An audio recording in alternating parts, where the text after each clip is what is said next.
Right, Bransfield House was built in 1944 as part of a British wartime operation called Operation Tabarin. It was known as Base A. They also built another base, Base B, on Deception Island. This building here was mainly used for ionospheric research. The Antarctic Treaty was ratified in 1962, after which the FIDS, or Falkland Island Dependency Survey, became called the British Antarctic Survey. Many bases were closed, including Port Lacroix, and it fell into disrepair. With the environmental protocol of the Antarctic Treaty, it became necessary for the British to either clear up or clean up their abandoned bases or do something useful with them. So they designated 4 bases as historic sites, and Port Lacroix is Historic Site and Monument number 61. So when the staff here were restoring this room 2 years ago, they started to scrape off the old paint to paint some new stuff on, and they in fact uncovered some different colours of paint. And they started scraping away, and they found these murals of these ladies. Since then we've done a bit of research and discovered that they were painted in 1960 by the wintering diesel mechanic, Evan Watson. But the mystery is, who painted them over? You can leave your sign in the registry.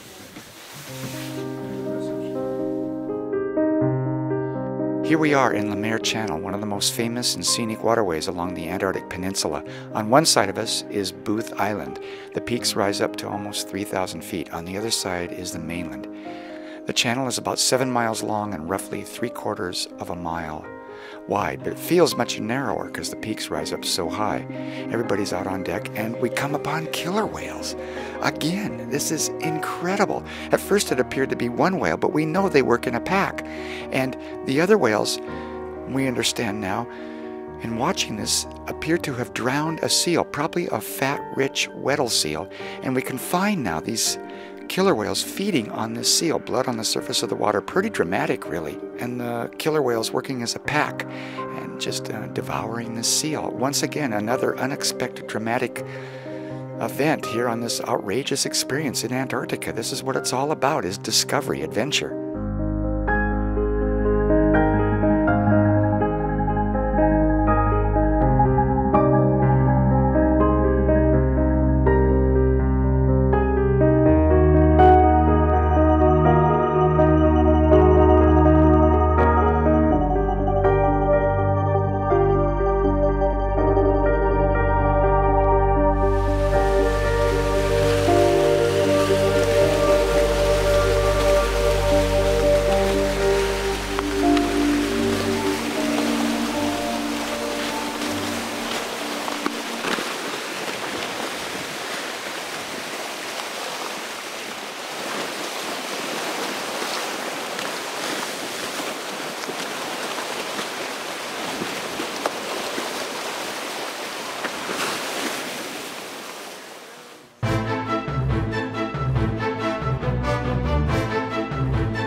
Welcome to Michelson Harbor, our last Zodiac cruise in Antarctica together. In the magic of this moment, on our last Zodiac cruise, may you always reflect back and find joy. When anybody gets into difficulty or has trouble, they know where the huts are. These huts are fully equipped with food and fuel. Sleeping bags, tents maybe, and so you can make use of it.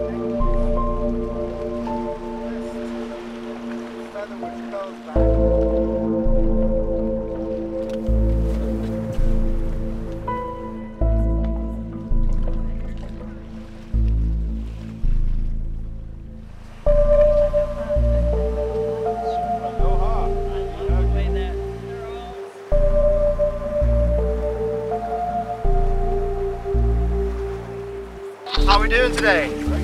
Yeah? We're the local bar. Right. Yeah, right.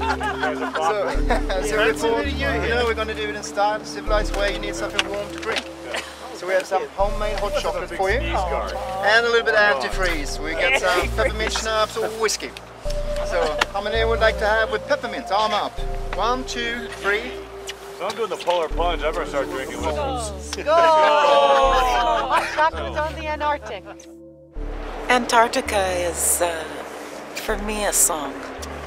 It's a love story with the ice and friendships that touch your life forever, and landscapes that stir your soul. As a vast, clean, beautiful wilderness that obviously needs to be preserved for future generations and possibly for the future of the whole planet. The fact that there's this much left with no people, essentially, is just a wondrous thing. It's all new. I have never done anything like Antarctica and never experienced at age 50 any of this. And that's the beauty of it.